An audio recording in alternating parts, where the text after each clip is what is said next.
10월 10일 이후에나 배송이 예정되어 있던 애플워치가 오늘 10월 2일 도착을 했어요.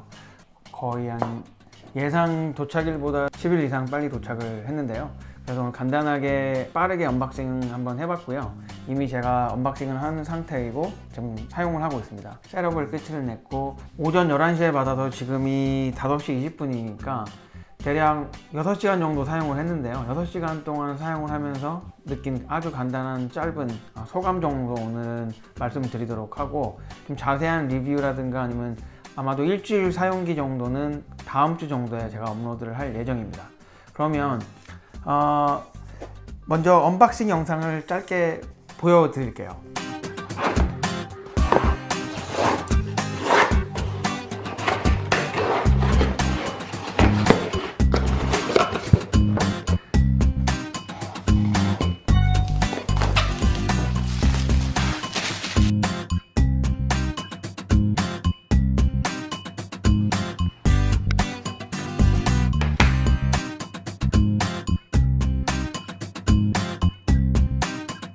밴드가 생각보다 굉장히 야들야들하네요.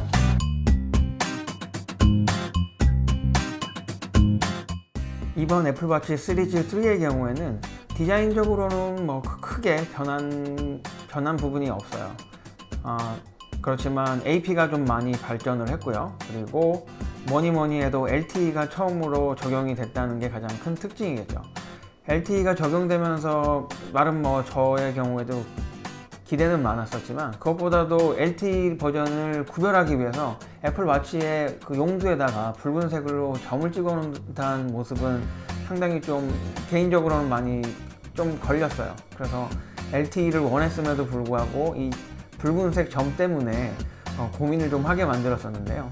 다행히도 다행인지는 모르겠지만 인터넷에 보면 이 붉은색 점이 있는 부분을 커버할 수 있는 스티커를 또 판매를 하고 있으니까, 붉은색이 너무 마음에 안 드시는 분들은 스티커를 구매를 하셔서 여기다가 스티커를 붙이게 되면 붉은색은 안 보일 수 있을 것 같아요.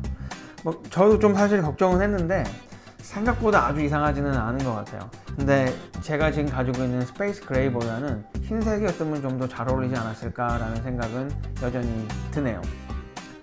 그리고 한 가지 더 LTE에 대해서 말씀을 드리면, 여기 지금 박스에 LTE가 지원되는 걸 보면 밴드 2, 4, 5, 12, 13, 17, 18, 19, 25, 46, 21 뭐 이런 식으로 많이 나오는데요. 제가 듣기로는, 애플에서 얘기하기로는 애플워치의 LTE의 경우에는 그 나라에서 구매한 그 나라에서만 사용이 가능하다고 하더라고요. 왜 그런지는 알 수 없는데, 이 제품을 제가 애플워치를 가지고 유럽을 간다든가 한국을 가면 사용이 안 되는 걸로 알고 있어요. 따라서 한국에 계신 분들 중에서 해외 직구를 할 때, 일본이라든가 미국에서 해외 직구를 할 때 이 LTE 버전이 실제로 한국에서 작동을 하는지는 반드시 확인을 하시고 구매를 하시는 게 좋을 것 같습니다. LTE 얘기가 나왔으니까 제가 LTE 셋업하는 장면을 잠깐 보시면서 LTE에 관한 내용을 조금 더 얘기를 해보도록 할게요. 제가 LTE 셋업을 하면서 그렇게 어렵진 않았어요. 그냥 거의 next 이렇게 다음 누르고, 그리고 동의한다라는 것만 누르면 잠시 기다리면 활성화가 됐었는데요. 저도 한 번에 성공하지는 못했고, 한 번 실패를 하고 두 번째 다시 시도를 하니까 됐었어요. 선주문해서 저는 조금 늦게 주문을 해서 지난주에 받지를 못하고 오늘 받았는데, 지난주에 받으신 분들 중에서 첫날 받으신 분들은 한꺼번에 너무 많은 사람들이 개통을 해서인지 아마도 많은 에러가 났었어요. 지금은 아마 크게 문제 없이 누구나도 개통이 가능할 것 같습니다. 제가 애플워치를 구매를 한 이유는 크게 두 가지가 있어요. 하나는 컨텐츠를 만들기 위해서 구매를 했어요. 원래는 제 계획은 아이폰 8 플러스를 사는 거였어요.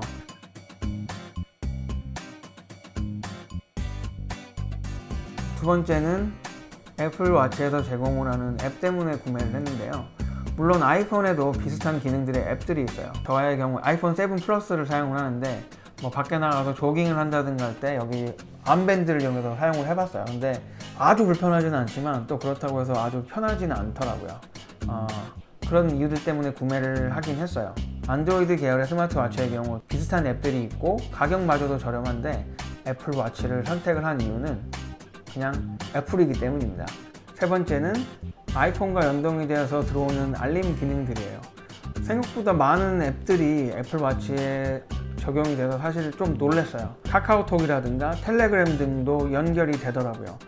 세 번째는 알림 기능인데요. 알림 기능의 경우 제가 생각했던 것보다 더 많은 알림 기능이 더 많은 앱들과 연동이 되어서 알림 기능이 나오더라고요. 뭐 메일이나 뭐 메시지는 말할 것도 없이 몰랐는데 카카오톡도 했었고요.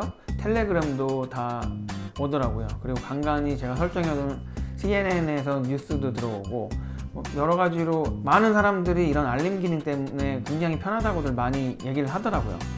저는 그런 내용을 보면서도 뭐 그게 얼마나 편리하겠어 라고 생각을 했거든요. 제가 생각을 했던 것보다는 편리한 건 사실인데 알림이 와서 확인은 가능하지만 그에 대한 답장을 보내는 건 거의 불가능하더라고요. 그러다 보니까 뭐 알림 기능만 와서 오고 나서 확인만 하고 다시 맥이라든가 아이패드 또는 아이폰으로 가서 답장을 했어야 했는데요.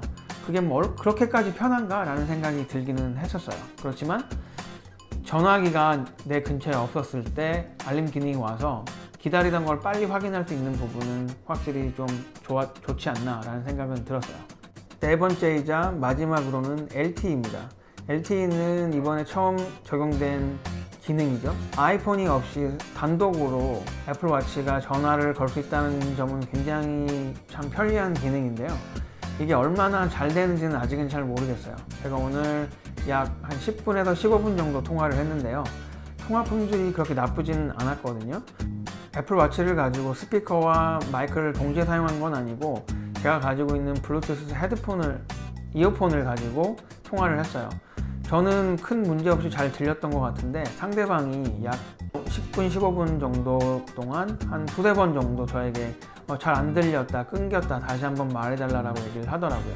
아이폰보다는 확실히 통화 품질이 좀 떨어지는 건 사실이지 않나 라는 생각이 듭니다. 지금 LTE 버전을 가지고 있는 많은 유저들이 컴플레인을 꽤 하고 있는데요. LTE가 잘 연결이 안 된다고 그래요. 그 이유는 아마도 이 애플워치 자체가 기본적으로는 주변에 있는 아이폰을 연결되어 있던 아이폰을 먼저 찾아요. 아이폰을 찾아서 없으면 와이파이로 넘어가게 되고요. 와이파이를 찾아도 없으면 그제서야 LTE로 넘어간다 그래요. 그러다 보니까 예를 들어 아이폰이 주변에 없어요. 아이폰이 없어서 와이파이로 넘어갔는데 요즘에는 와이파이가 여기저기 굉장히 많이 있잖아요. 특히나 무료 와이파이도 상당히 많은데요. 무료 와이파이라고 손 치더라도 대부분의 무료 와이파이들의 경우에 동의를 구하잖아요. 지금 와이파이 줄 테니까 너 쓴다. 대신 이러한 거에 동의를 해라. 그래서 동의를 하면 그때부터 와이파이를 사용이 가능한데요. 애플워치의 경우에 그런 단계를 사용할 수가 없어요. 동의하는 부분을 내가 동의한다 안 한다라고 얘기할 수가 없기 때문에 와이파이가 걸려 있지만 사용이 안 되는 거죠.